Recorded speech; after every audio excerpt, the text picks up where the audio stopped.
నీతులు చెప్తున్నారండి. కత్తితో పొడితే గుండెకి లివర్కి మధ్యలో గుండా వెళ్ళి ఈరోజు కూడా అతను బతికే పరిస్థితి లేదు. అతని మీద మీరు 307 పెట్టలేదు. అతను ఇవాళ ఇద్దరు వచ్చి పొడిచిన వాళ్ళ మీద 307 పెట్టలా. చూడండి, మీరు పోయి మేము అయ్యంటే కానరావు అనుకో. ఇప్పుడు మీరు అన్న మాటలంటే కానరావు వాట్సాప్లో మాట్లాడాం, ఫోన్లు మార్చి మాట్లాడాం అంటారు. ఇప్పుడు ఇది కనిపిస్తూ ఉంది. ఎందుకు 307 వేయలేదని అడుగుతూ ఉంటాను.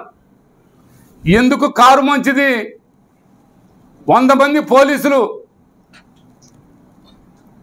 4 సిఐలు, ఒక డిఎస్పి, ఇంతమంది ఉండగా మర్డర్ చేయడానికి పోయినారని చెప్పి 16 మంది మీద వినాయకుని ఊరేగింపు కార్యక్రమంలో భాగంగా వాళ్ళ మీద కేసు 307 పెట్టారు.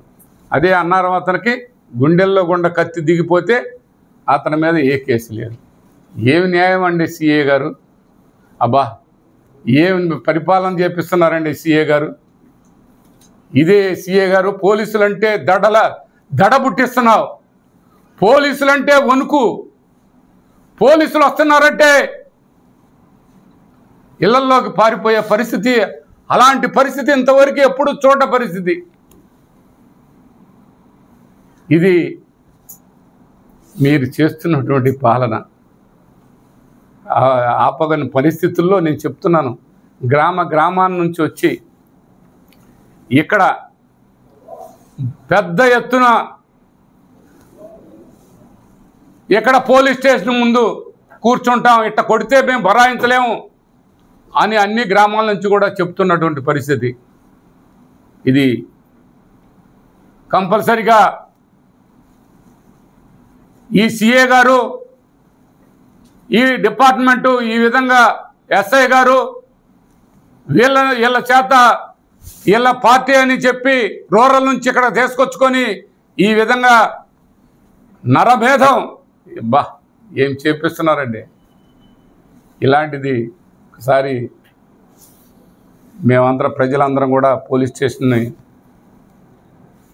దగ్గరకు వచ్చే పరిస్థితి ఏర్పడకుండా చూడాల్సిన బాధ్యత ఉందని ఈ సందర్భంగా తెలియపరుస్తున్నాను.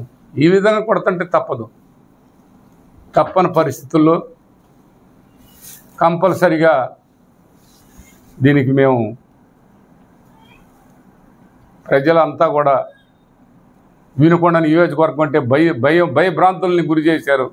ఇది మటుకి ఆలోచించాల్సిన అవసరం ఉందని మీకు తెలియపరుచుకుంటూ, ఇది ఎమ్మటే ఇదే సిఏ గారి మీద, ఎస్ఐ గారి మీద యాక్షన్ తీసుకోవాలని మేము ప్రభుత్వాన్ని, ఎస్పీ గారిని వాళ్ళని కూడా కోరటం జరుగుతుంది.